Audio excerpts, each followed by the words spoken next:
Have you ever seen anything move just below a body of water? What can emerge from the deep with explosive energy? Why are sailors scared of lights in the sea? Today we test the believability of unidentified submerged objects, or USOs.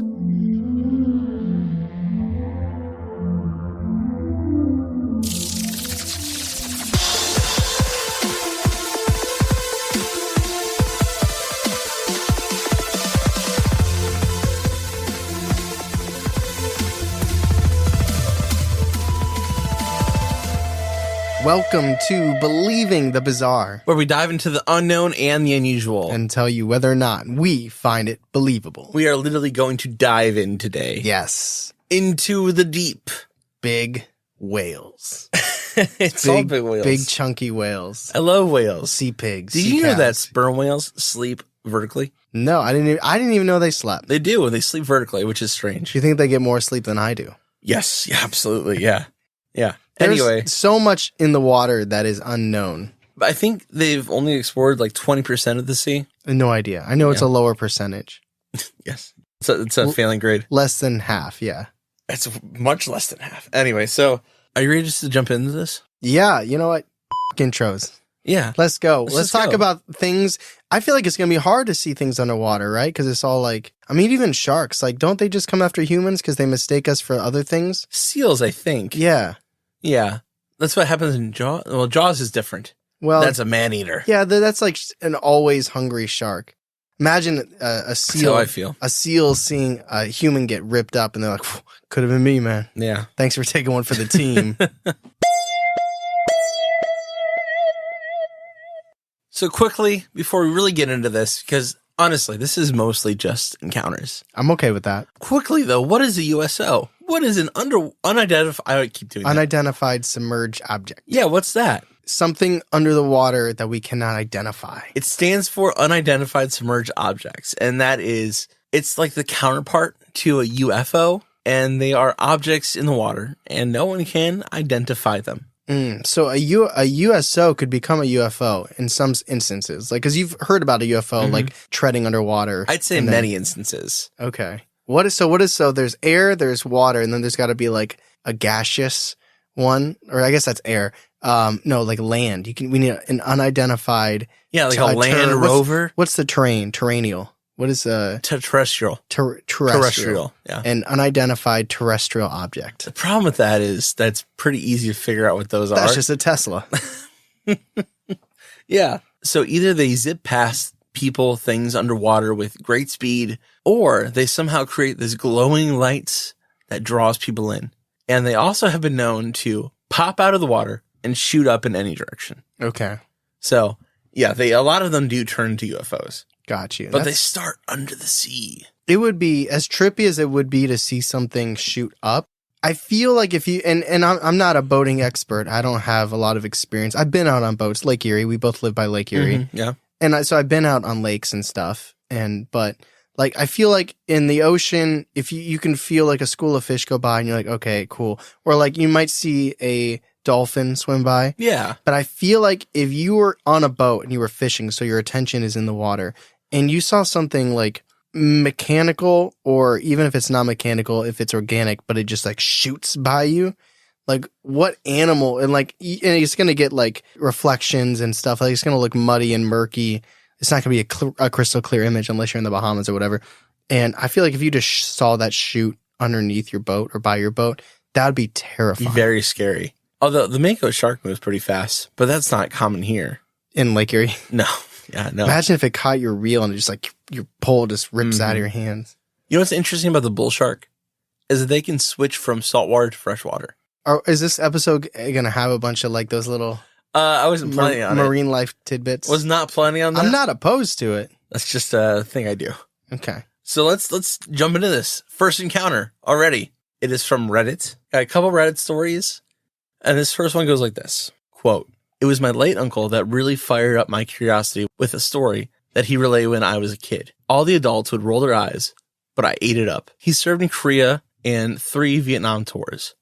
I remember he said that he was on the side of the ship during his service. He gets super animated, eyes bright, and say that he saw something big and lit up. It wasn't anything he'd ever seen before. It was the first account I'd ever heard from anyone I knew. Since hearing it ages ago, I've always looked suspiciously at our oceans and tell anyone that would listen that I think that they're in the water too. So now, with all this new radar footage and transmission craft talk, it feels like a little vindicating. End quote. I feel like that is the definition of beating around the bush. We never got the story. What's the point? Something big in the water lit up. That's all it really is. So that one's a little, it's kind of a teaser. Yeah, okay. So, wait. The he lit up or the object lit up? The object lit up. Okay. The way I interpreted it at first was that he lit up to tell the story. Like how a person lights up because they're excited to tell a story. He started glowing purple. Yeah. Like, that's weird. No. So it's just the first one. I've got a lot of little stories. That's okay. I've got 16. So the second story from Reddit goes like this. My dad served as a U.S. Navy destroyer, USS Mansfield, in the early 60s. When he was low on the totem pole, he would be assigned the midnight to 4 a.m. watch. One night, somewhere between Hawaii and Japan, he saw a, quote, orange fireball rise up off in the distance and streak straight up and disappear. He said the acceleration was well beyond anything he'd ever seen, including missiles. Literally over in a second, he radioed the radar room and sonar rooms. They said no contacts and no other U.S. ships in the area. It was just inky black night in the middle of the Pacific. Others on the bridge saw it, but it was over so fast, all he could do was wonder what it was. He never saw anything like that again. He told me about it years ago, and then brought it up recently in conversation because he saw UFOs in the news. End quote. Yeah, I mean, it sounds like a UFO for sure. I imagine like the narrator just like walking across the hallway and he's just like in a reclining chair. He's like, "Hey, Timmy, come here. I want to tell you something. You see them aliens? I saw one myself. Early 60s. It is interesting though, right? Like no radar. What do you think that was? Well, I think the key is that it went up, right? Because Yeah. if it was coming down, you could be like, it's a meteor or something or like that. But Yeah, it's not like Baker Mayfield when you saw that thing coming down. Yeah. Like, that was a meteor. in Lake Travis, yeah, that was a meteor. Love you, Baker. Good luck in Tampa. But it came up. and I don't think that would be if it was a missile or they were shooting something. I feel like they would have Like told the crew, right? Yeah, the only thing I could think of is if it was some type of flare, and either it was accidentally ejected or there was a ship out there that wasn't detected that needed help, and they How were like, horrifying "Whoa." is that? The ship's like, "Oh, we only got one flare left," and he's like, "Oh, it's a UFO." It's like they're only. I mean, flares. I feel like when they get to the top, They last a lot. I feel like longer. these guys would know what a flare looked like versus whatever they think they saw. Yeah, But that'd be not funny. but no, I know. Okay, number 3 quote. This story was told to me by my sister. As a kid, we lived in Guam, and one night she saw a glowing white orb rise up from the water at the horizon, pretty far away, and then it went back down into the water. She told me this years after it happened.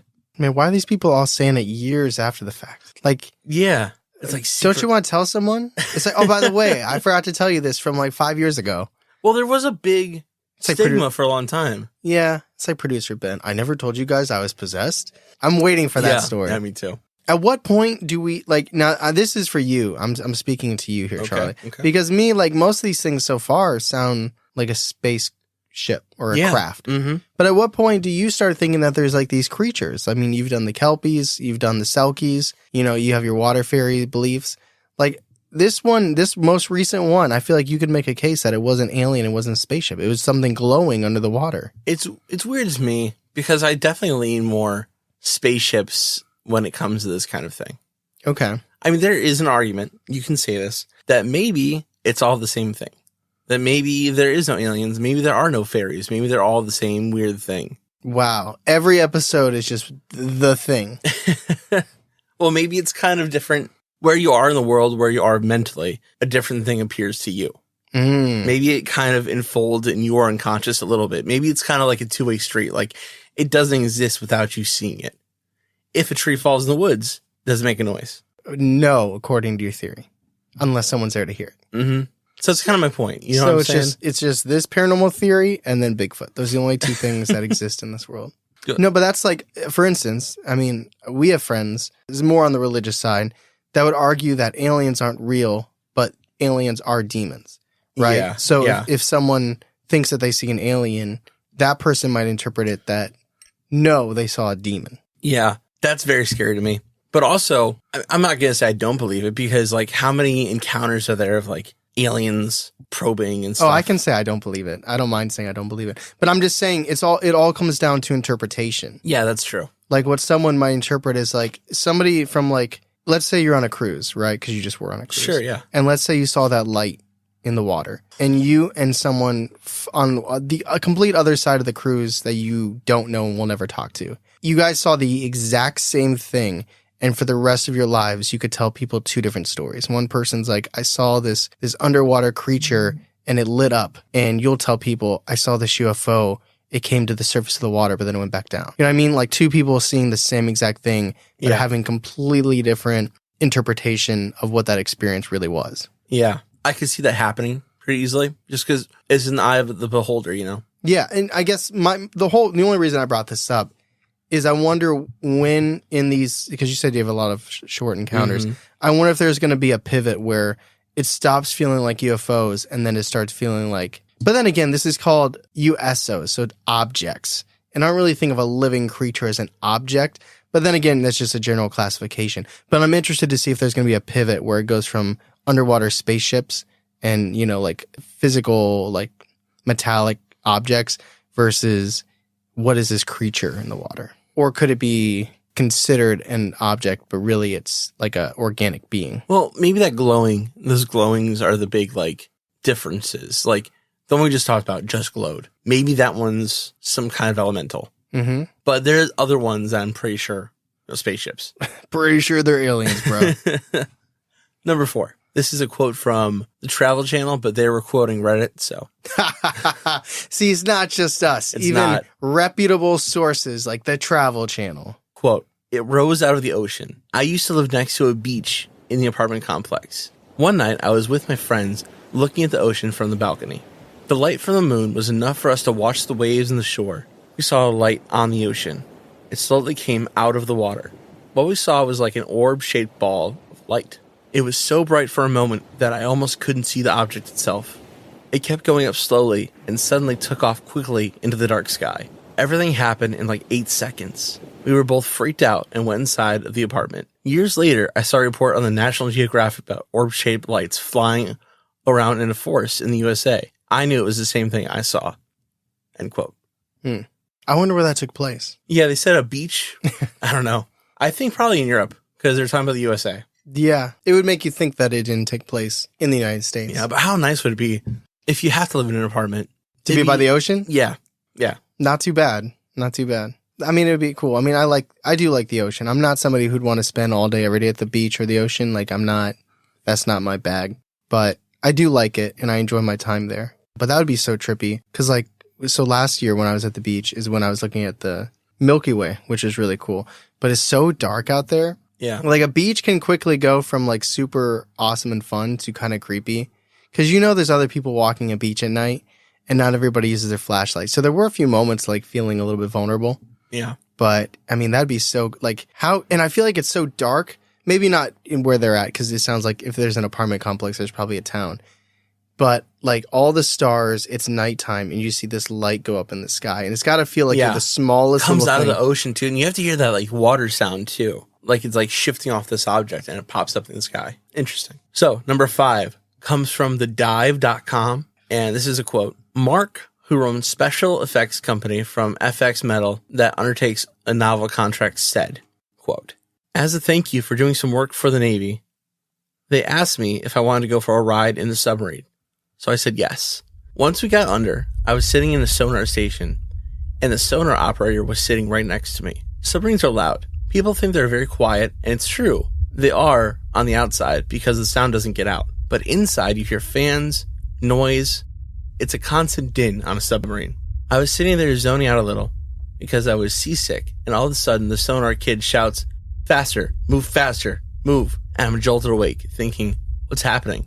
Is it a torpedo? The executive officer comes out on the operator and shows the path of the object. And the officer says, how fast is that going? And the kid says, several hundred knots. I start to lean forward and listen in. And the officer said, can you confirm it? So he goes to another sonar machine and confirmed it wasn't a machine anomaly. It was real. I thought, wow, that's incredible. When the sonar guy said, what do I do with this? The officer said, log it and dog it. In other words, log it and bury it. 4 years later, Mark said he was doing some more contract work for the Navy when he spoke to a senior naval figure about what he saw. He said, I asked him, can you tell me more about the fast-moving program? Mark explained. He looked at me and said, sorry, Mark, I can't talk about that program. So basically, he confirmed to me that the program exists. He said everything without saying anything. What that told me was that the USOs are common. We even have a program in place to classify and log and determine the speed of them. And it goes into a vault. End quote. That's that hidden vault is some Indiana Jones and like the Lost Ark, where they're carrying the crate. Buried under Fort Knox. That would be, I gotta admit, I got excited because the other stories have been somebody on the ground seeing something come out of the water or something under the water. But this time it was somebody already under the water. Yeah. Like, I do not like the idea of ever being in a submarine. Several hundred knots. Imagine how fast I don't know what that is. I have no idea what that means. Fast as boy. Yeah, I don't know what that means. But apparently it's fast. But and they said it was a machine. Or no, they said it wasn't a machine. It wasn't a machine. So it could be something organic, but that's machine anomaly. So it was a mistake. Right. For a minute, I was like, they're calling it a machine. So it could either be a craft or it could be something organic. Organic, could biological. But I mean, they didn't see anything because it's dark, obviously, but they saw it. Like, I would be thinking torpedo too. I'd be like, oh shit. No, I would never want to be in a submarine. Never. No interest. Mm-mm. None. Mm-mm. No. I didn't know someone that joined the Navy after high school. Yeah? Did you ask him if they've seen any of these? Do you interview him? No, I've not talked to him. So I got this story from maybe one of our favorite sources. Mysterious Universe. I texted you. I said, I now contribute to Mysterious Universe. I do as well. We love Mysterious Universe. They are such a good source. Just fantastic. Yeah, I was like reading it and they're like, you can't have access to this unless you pay. I was like, all right, I'm going to pay. It's worth it. Yeah. We should start. What if we start doing that? You'll be like 75% through an episode and be like, you do not have access. They wouldn't let me see it at all. Yeah. Yeah. But let me just be clear. We would never, ever do that. Ever. No. But Mysterious Universe is a great source. It is. Yeah. I love them. I got the rest of this episode from them. Yeah. Yeah. So this is number 6. Quote, a report from the Mutual UFO Network, or MUFON, which comes from Green Bay, a sub-basin of Lake Michigan, in the mouth of Fox River near Little Suamico in Wisconsin. The unnamed witness claims that November 18th, 2017, he was at a lake when he observed a triangular-shaped UFO measuring around 100 to 150 feet in diameter emerge from the water. Susan Bittron of Wisconsin MUFON would say of the report, he reported they witnessed a triangular shape fly out of the water of Green Bay, traveling at approximately 35 knots. It was so close that he could hear a muffled jet sound.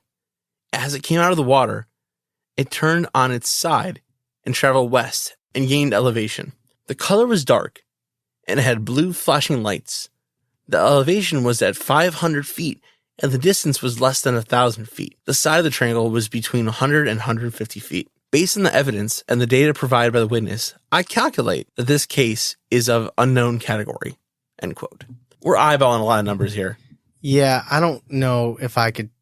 I guess just because I can't do it doesn't mean others can't do it. I guess. But if I saw something come out of the water, I wouldn't be like, that's about 100 to 150. It's a pretty big gap, though. It was an alien, because they're smart, right? An alien knew Aaron Rodgers was leaving in 6 years and was like, I'm out. They're not winning a Super Bowl here. You're right. I think we solved it. I think you're right, yeah. So, wait, is MUFON based in Green Bay? Is that what that said? No. They have locations They got all a over. chapter. Yeah. They have a, what is it called? Like a fraternity, a sorority. It's like they have a chapter. It is a chapter? Yeah. Yeah, there's a Green Bay chapter. I wonder if there's a Cleveland chapter. I bet there is. They're the Cheesehead MUFONs. I wonder if they have like a special handshake or something. They do the wiggle.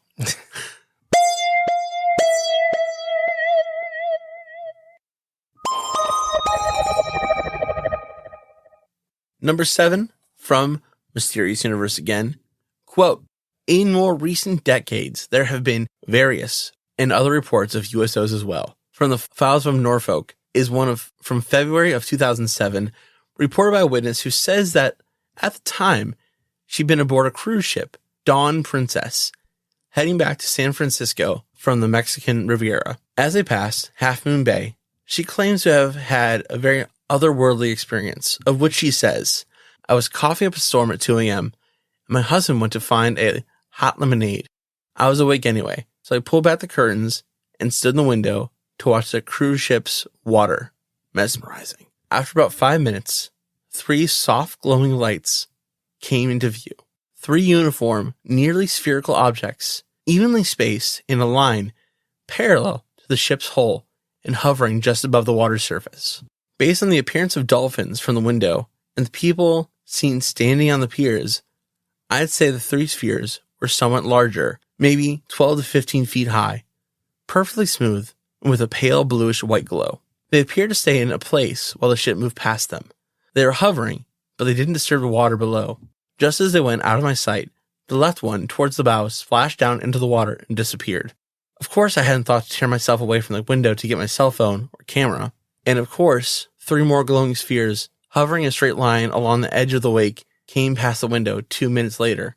4 or 5 minutes after that, 2 more spheres were seen, but farther away from the ship. The first and second groups had been located just where the ship's wake or foam lines ended. And the last group was about twice as far away as the bow ward. And these last 2 also dropped down into the water and disappeared. I was still standing in the window in amazement when my husband came back with a lemon tea. I told him about the spheres and watched for a while, but no more sightings.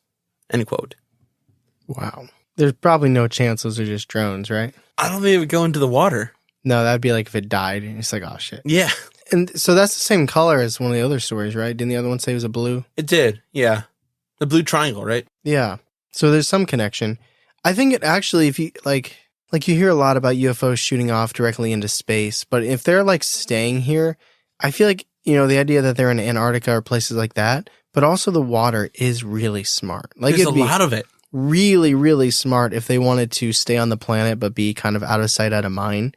Why not just tuck under an ocean? Like, well, that also reminds me of one of my favorite jokes from Futurama. It's the professor was talking about how they were a spaceship because they were crashing and they were going toward the water. And he said, we're going to hit the water and we're going to start taking on PSI. And then Bender says, well, how much PSI can we take? And he said, none, because we're a spaceship, because they're not meant to take on pressure from the outside. Oh, okay. Because it's space? Because it's space. Space. The The long blank stare was the worst part of that. I guarantee there's people that are going to laugh. Okay. Immediately. We'll see. Cherish that moment. They're going to hit that 15-second back multiple times. I doubt that. To hear it again. I enjoy that show. Anyway, you're right, though. It does make sense to hide there, especially if you can. Yeah. I don't spend enough time around water to catch one. I wonder if there are aliens in these ships that breathe water, that are almost amphibian. Interesting. I don't know. Hopefully they got... Well, I mean, I don't want to place our thing on them. Like, we need oxygen. Doesn't mean they need oxygen. Well, there is... Fish breathe oxygen. I just mean, like, just because, like, they're not from... Well, you'd assume that they're not from Earth, therefore, whether or not, like, they need water or they need oxygen. Like, who knows what they might need in there. Yeah, I wonder if they just, like, open it up and they can just breathe the water, you know? Maybe. But then they get all wet inside. I think they like that. That's, like, the thing, dude. I, like, when we were watching the thing for Patreon, and it's just, like, I'm trying to imagine this crazy alien thing driving the ship. It's yeah. like, let me put my seatbelt on. I was thinking that too. Hit the clutch. Damn Yeah. it. I took the stick shift this time. That's why it crashed. He did not know how to drop the clutch. No maneuverability here. Yeah. Okay. Are you ready for the next story? Number 8. Pilot D.P. Lott and photographer by the name R.A. Smith were flying a small aircraft over the Hudson River, New York, when they saw below them 2 enormous, mysterious objects in the water, each one estimated around being 250 feet in length, traveling parallel to each other through the waves. The objects were described as being cylindrical in shape with pointed ends, both leaving an arrow-shaped wake in their paths as they lumbered through. After some period of observation, the 2 massive objects submerged out of sight. It would later turn out that the Navy had no submarines scheduled to be in the area, and even if they did, these things were much larger than any known submarine in the area except for the very newest models. Smith was actually able to take a photograph of the objects, although since their altitude was around 5,000 feet, it's difficult to know just what it shows. End quote. Did the article include the photo? Mm-hmm. Really? Yep. Let's see. Look like whales. It does, but in a river that doesn't No, make this sense. is the Hudson River. Yeah. I don't know. It's maybe after the whole Sully thing, just all these sea animals are just waiting to help these planes in case they. This doesn't even. I mean, I guess it's because it's nighttime. It's like night vision or whatever. Mhm. I'd assume, right? Is that what I'm looking at? I think so. Or it's an older photo. It's in the 70s, I think. And okay, so when you were saying cylindrical, I was thinking like discs flat. But now I could see why they thought it might be a submarine. No, I'm thinking cigar-shaped spaceships. Yeah. It definitely, like, if you saw this, you would think they might be submarines. Mm-hmm. Yeah. That's crazy. That's really cool that they took the time to take a photo or thought about in the moment to take a photo. Well, he was a photographer. I guess that's true. It's like, it's for my portfolio. Yeah. His real passion. That's cool. I like that we have a photo attached to it. It does look a little bit like whales. Yeah. But obviously we understand. Could it be boats that just 5,000 feet up? I don't think so. I don't know. Are they definitely submerged? In that moment, maybe not. But Yeah. they do submerge later in the report. So. Yeah. Man, Hudson River, that's very different than the ocean or even a lake. Like, Yeah. Yeah. But it's a very busy river as well, too. it's true. Because it's one of the biggest ports. You got a boat that just gets smashed by this underwater object. Well, do you remember, was it the beginning of this year or last year? There was an incident in the Panama Canal. Where the boat turned sideways. Yeah. And it like clogged it for A couple it days? Yeah. Yeah. Yeah. I think it was last year. Mm-hmm. Are you saying it was a USO? I think based on what came out, it was the person operating it. Probably shouldn't have been. Maybe. Now, they should have blamed USOs. Because what are you going to say to that? Yeah. They're not real? Exactly. So this is Mysterious Universe, right? Yep. Do they have theories? I feel like normally they're pretty good at theories. They didn't have theories. No this one. theories? It was just more about encounters. Yeah. Interesting to know what, like, somebody who doesn't believe in aliens, I'm curious what they think this might be. I don't know. I feel like wildlife is probably a big explanation. Yeah, sometimes a misplaced whale in the Hudson River. Yeah. And also they shoot out of the water sometimes and glow. Yep. Jellyfish are crazy. It's because of all the trash and garbage. You know, you buy twinkle lights and then Christmas is over and you throw them away and a sperm whale accidentally gets tangled in it. Yeah. And now it's a glowing object under the water. It is really wild to see sperm whales sleeping. I know I talked about it already. Did you see it on your cruise? No, what? No. No, but I saw a documentary where they're just like dangling. Travel Channel? It's The 5% they're not talking about aliens? No, it's on National Geographic. Okay. Or because I had Disney Plus and there was a whole thing on whales. I enjoyed it. We need to get sponsored by Disney. You're a big Disney guy. I got 2 Disney tattoos already. Yeah. Star Wars and Disney straight on. What's the Disney one? Emperor's New Groove. Oh, that's right. Yeah, the Eastman tattoo. Number 9, quote, in 1954, there's a report from a crew of a Dutch ship of the Grote Beer who observed a flat moon-shaped object rise from beneath gray waves near Long Island, New York. Captain Jean P.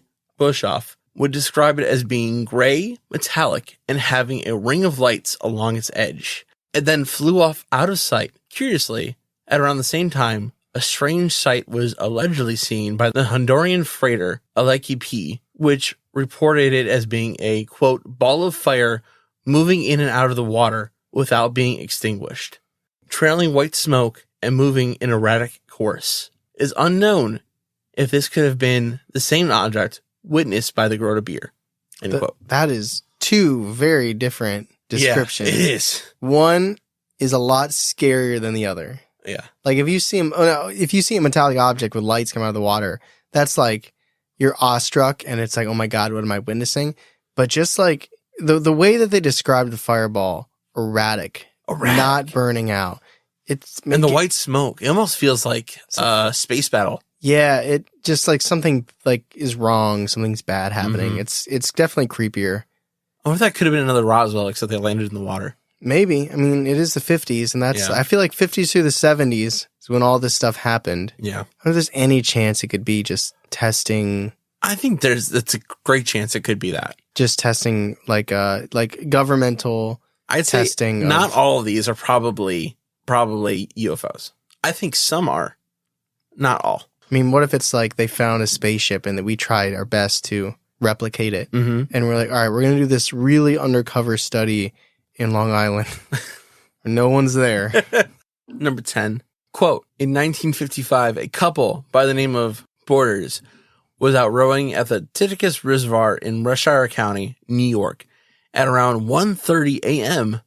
when a rose-colored luminous sphere rose from the water just a few feet away from their boat and floated towards the shore, after which it rose sharply, then disappeared down the water with a loud splash. It was eerie enough that the couple decided to call it a night and head back to the shore. As they rowed along, eyes glued to the placid surface of the lake, they saw around 200 yards away 2 parallel lights, wavy in shape but rigid, 30 feet in length, move under the surface. Above these shapes was a round light of lesser brilliance, which was over the water but not hovering, rather seemingly attached to a large body beneath, which could be seen as a dim gray shape against the blackness. When the couple reached the shore, they saw that the thing was still out there, but they returned sometime later and it was gone. They would insist it was not another boat out there with them.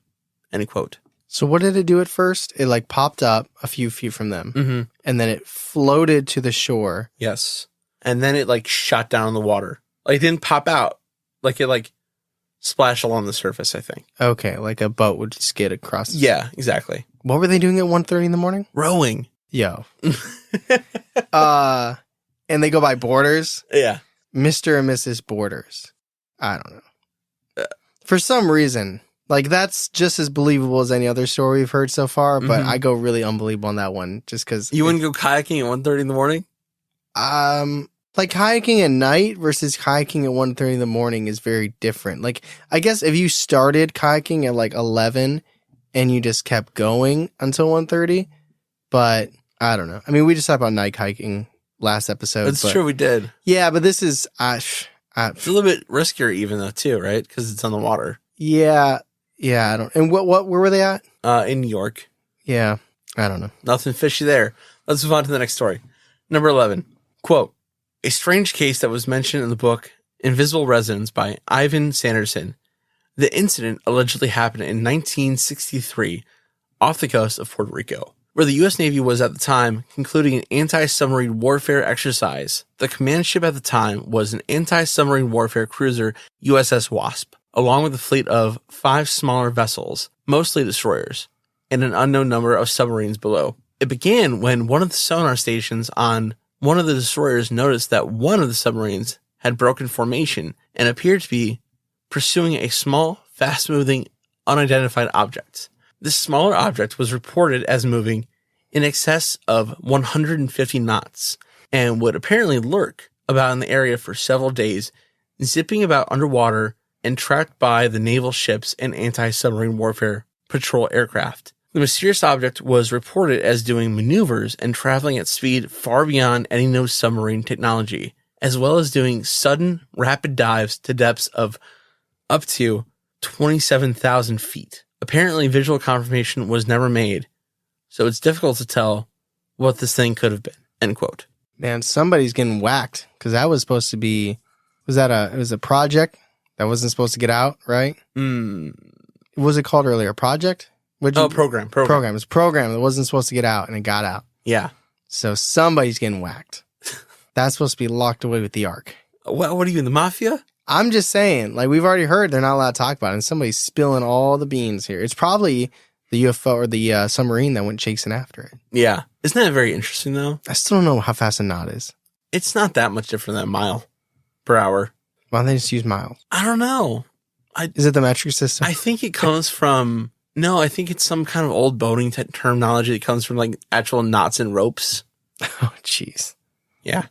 Probably. It sounds like it. Yeah. So number 12, quote, in August of 1965, we have the case of a Soviet steamship Radagura, which was doing maneuvers in the Red Sea when they had a rather bizarre encounter. It was reported that the crew observed a, quote, fiery sphere estimated at 60 meters in diameter spectacularly shoot out from underwater to hover over the waves for a time. It was noted that as it exited from the water, it had caused a huge pillar of water to erupt forth with it. After a few minutes of hovering there, motionlessly, the craft then submerged down into the water, leaving turbulence and rolling waves. End quote. That one's wild. That one's so cool. Yeah, that one is pretty sweet. That's amazing to me. Like, imagine it sits there like a sun, and then it goes back. Bam. It's just like, who's there? Oh, okay.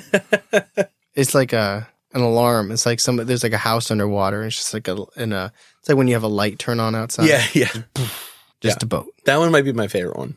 Number 13. Quote, another case from the National UFO Recording Center, Norfolk, supposedly happened in 1964 at Laguna Beach, California. The witnesses claimed to have gone to take a walk on the beach when they had a very weird experience. He explained what happened. A long wooden staircase led down the cliffs to the beach, and the waves appeared to be in the cliff's shadow from Highway 1 headlights. I saw a series of lights glowing from behind the waves, about 5 feet apart and 8 inches in diameter. They gave an appearance of portholes on the side of a submarine. I have no explanation. When I interviewed a California lighthouse keeper on the radio and asked him if he, in all his years of watching the surf, had seen anything that kind of strange, he reported seeing the same thing with no idea what it could be. End quote. Well, that's nice. It's always nice when you have someone else confirm something that you saw. Yeah, so it's just like they see like portholes in the water, which is interesting. But also, it comes back to how can they measure things just by looking at them? I don't know. There should be a job for that. Or like that should be a skill that people put on their resume. But 8 inches, like what?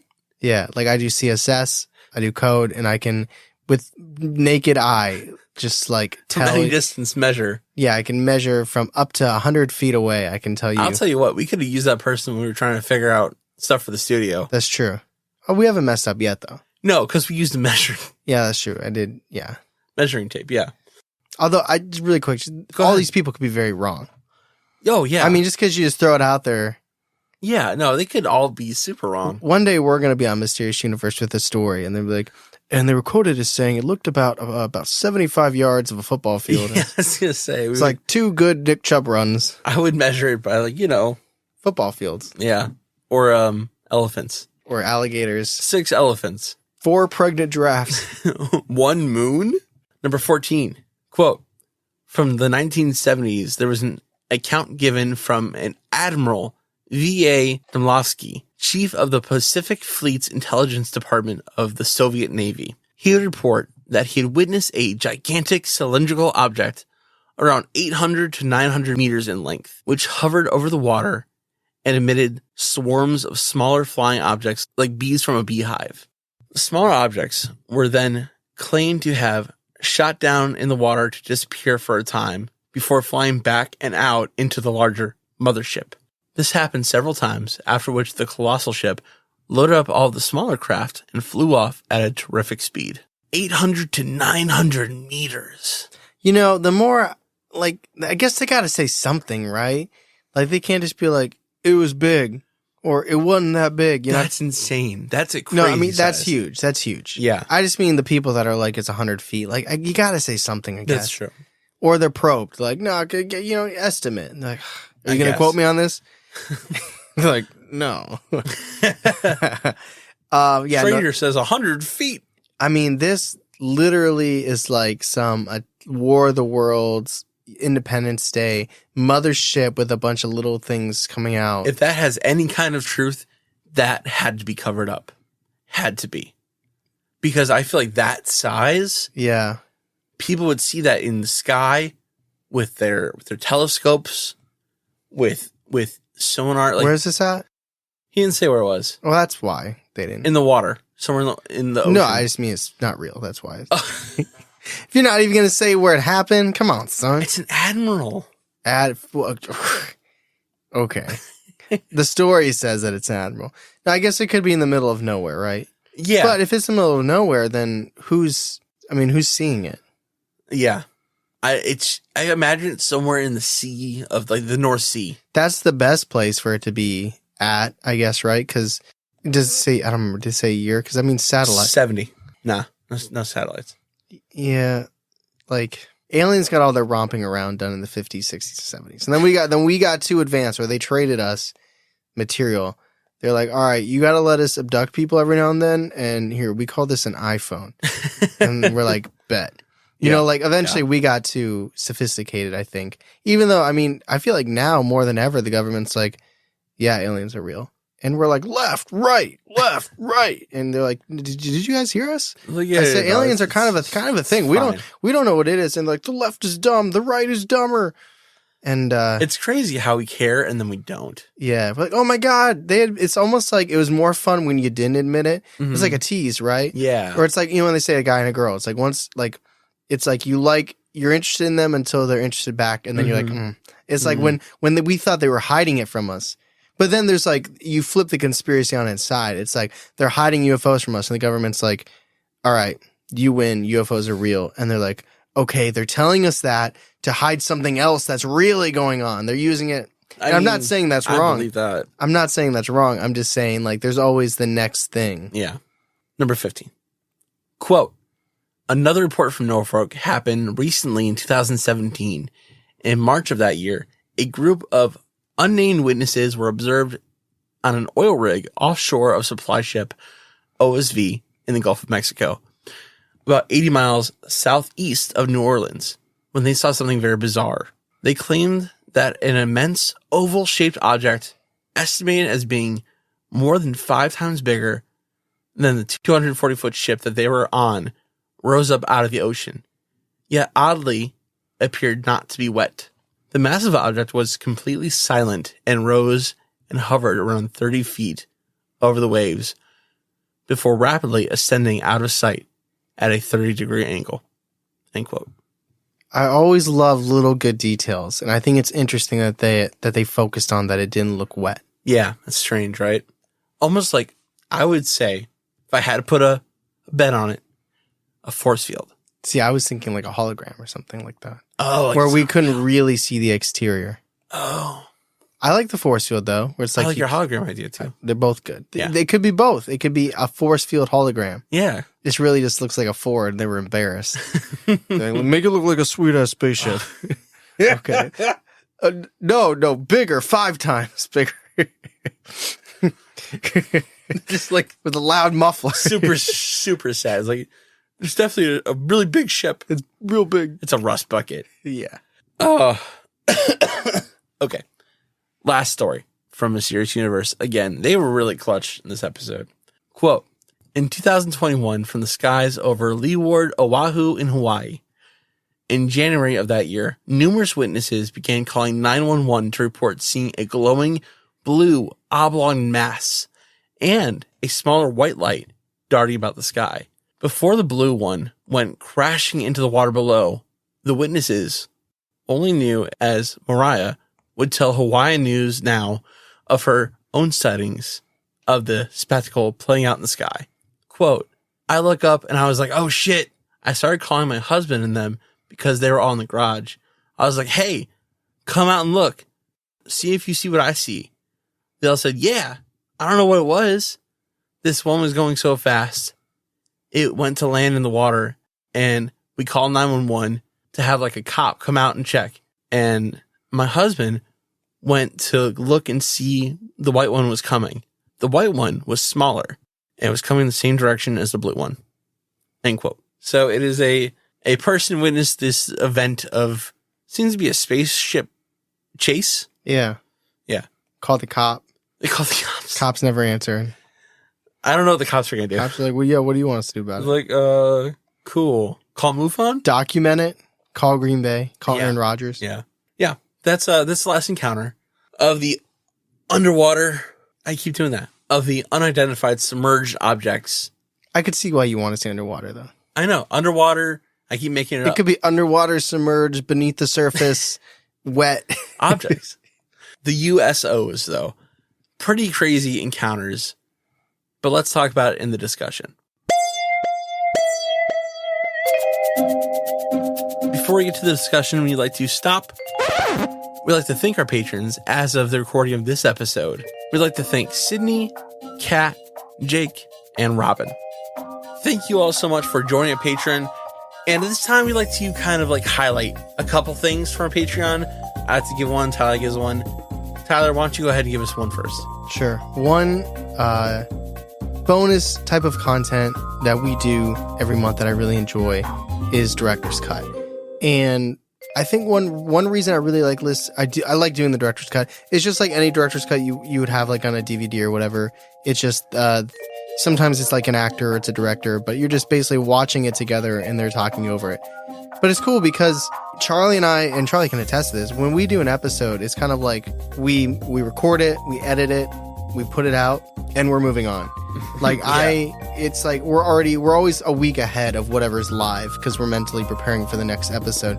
So this is a really cool segment where I guess for the listener, they get to see and hear some behind the scene things. Like, what were we doing during the recording of that time? Were there any funny stories? Like, did something fall? Did something break? Did we have to go travel somewhere and do something? Or, maybe a story during our research that we didn't put on the podcast. But for me, I enjoy it because I don't listen to these episodes really in my free time, especially with Charlie, because we hang out a lot, but we don't hang out all the time. So it's a really cool time for me and him to listen back to these episodes together, uninterrupted, fully focus on the episode and really think back. It's kind of like we're journaling where we were and what we were doing at that time. So it's cool for us, and hopefully, and from what we've heard, it's cool for the patrons. So that's a segment that I really do enjoy. Something I want to talk about really quickly is, I think we talked about it recently, but I'm going to do it again, is Google Hangouts, or is it Google Meet? It's technically Google Meet. It used to be a Hangout. Yeah, Google Meets. But it's basically everyone at our top tier, dedicated tier, can join this big chat room, virtual, where it's we get to meet people that like the show, that just want to talk to us, talk to other people, and it's a really cool bonding experience that I never thought would come from this podcast. And I always get so nervous before I get on. I was like, oh god, I was like, my heart starts to race. I get really anxious. I get verklempt, you could say, and I really enjoy it. I ease enjoy the it. anxiety. After it initially starts, and we all say hello, like we ease into it. It's like getting into a pool. It's scary. It's cold at first, and then it's awesome. And we may or may not. We do have giveaways. We do. Don't tell Patreon. We do our giveaways during that, which is if you're on our private Discord. Yeah, we pool a winner, couple winners, 3 winners. And they get extra votes for being on the Google. Yeah, don't tell Patreon about that. No, don't tell. And if we did a giveaway during that time, which again, don't tell Patreon, it does get pulled from a Nick Chubb McDonald's cup. Yeah, Tyler's very proud of that cup. He was like, careful the Nick Chubb cup when we're moving. Yes. But anyway, those are the couple things we want to highlight about our Patreon. And there's much more. Oh, there's so much more. For sure. We're not one of those people that just say bonus content. It's all written out there for you, so go check it out. Anyway, let's get back to the discussion. Underwater submerged objects. Unidentified. Oh my god. Unidentified submerged objects. I can't believe I did that again. It's an easy... I can see why it's happening. Yeah. It's okay. Pretty wild stuff. You should just say USOs. USOs. It's a good idea. So they're pretty insane. I compare them a lot to UFOs.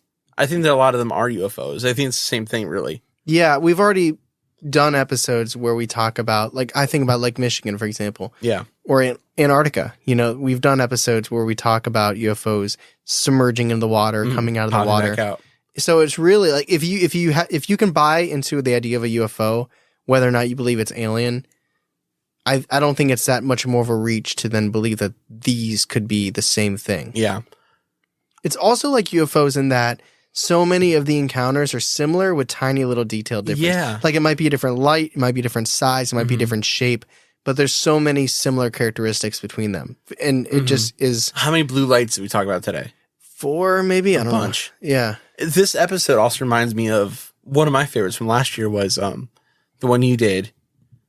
Airline encounters. The airline encounters. Yeah. Those were great. Mm-hmm. Is whenever I'm a big encounter. Yeah. Episode person. That's why we don't do conspiracy episodes.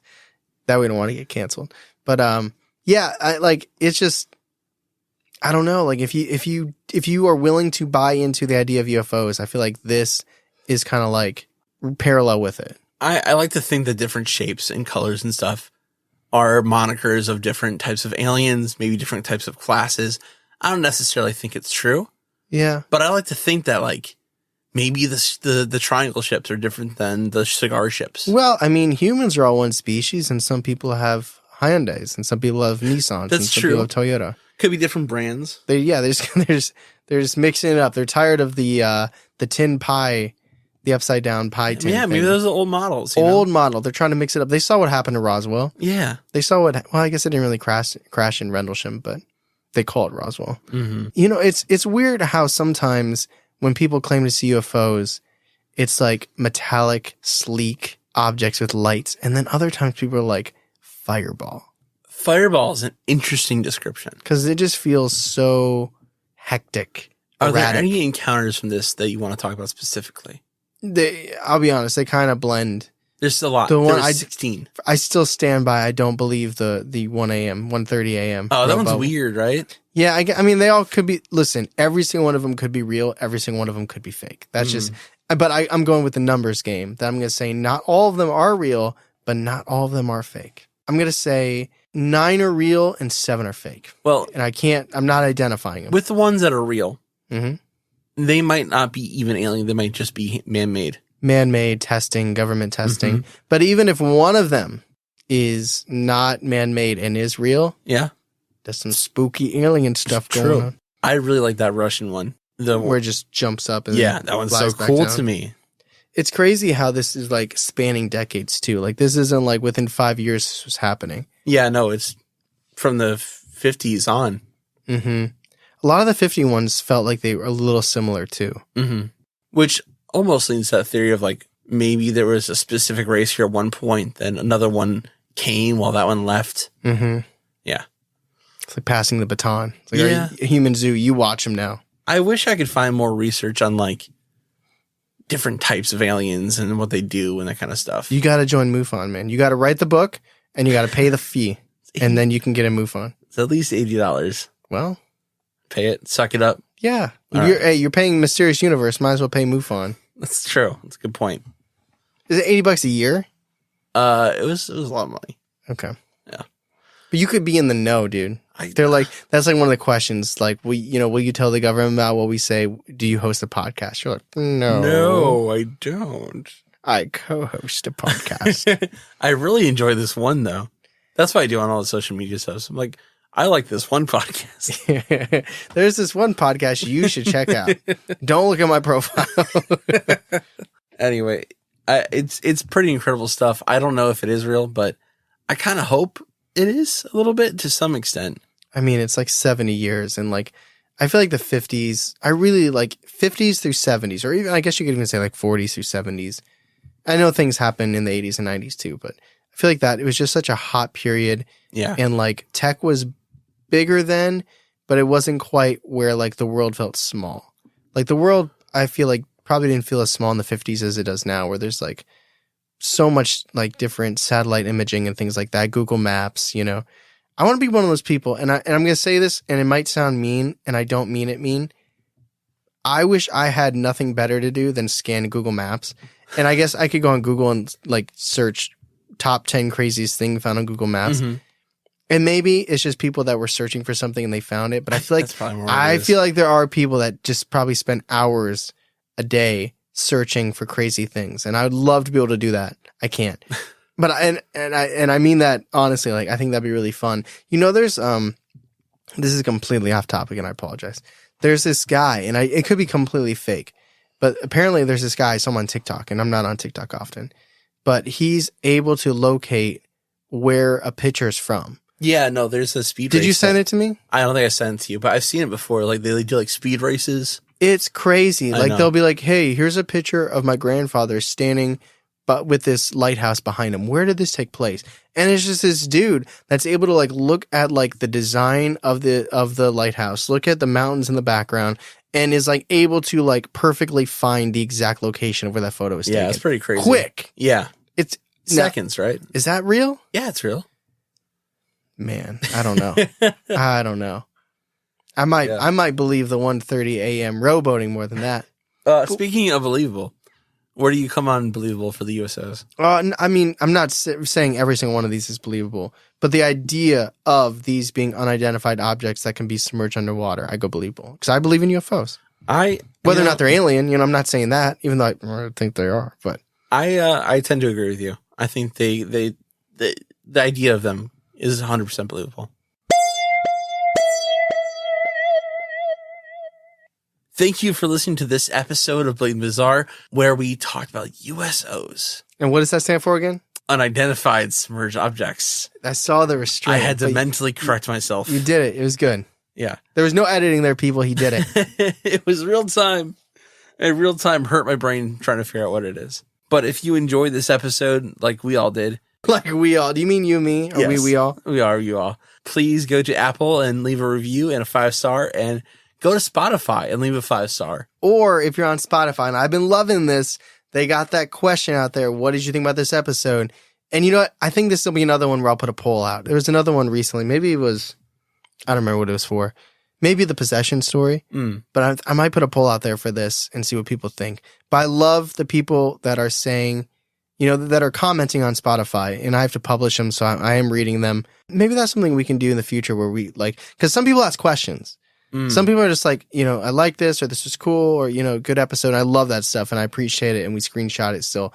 But if you have, maybe we can find some way of incorporating these questions that people ask us on the Spotify thing in the future. Okay. I'm sure we can find a way. Think of something. I'm just throwing it out there in the ether. But either way, I appreciate all the engagement on there. We see it. We have to manually go through and publish it. So keep that coming. That's a lot of fun, and we see it. And if you've gotten through all our episodes on Spotify and or Apple and or whatever you listen on, there's always some more content on Patreon. We've got hours of content on there We got days. From, was it May of 2021? Yeah. Yeah, it's been a while. Interviews, quizzes, games, segments. We watch movies together, Google Hangouts, T-shirts, tons of extra bonus stuff. Like, we literally have sat down and thought of almost every aspect of paranormal stuff. And we're excited because coming out summer 2023, we are looking at potentially adding, and by potentially, I mean, it's happening. But there will be a new tier. A new tier. Which isn't just mixing up the stuff we already have. It means we are adding even more bonus content. We're going to do more? That's insane. Even more. We will never see our families. We vow to you. We're just going to live on these microphones. Yeah, in the studio. In the studio. It's going to be great. Cannot wait. Now we have to steal we're at where you put the burlap sack over someone's face. We're just going to steal Ben. That's fine. It's good. He'll like it. It'd be a ransom. Come up stories. Write them down. Sorry, producer Ben. We won't do that. You got Chilton. But anyway, thank you everybody so much for listening. Stay tuned for all that fun stuff. We hope you enjoyed this episode. As always, I'm Tyler. And I'm Charlie. And catch us next week on Believing the Bizarre, a podcast as bizarre as you are.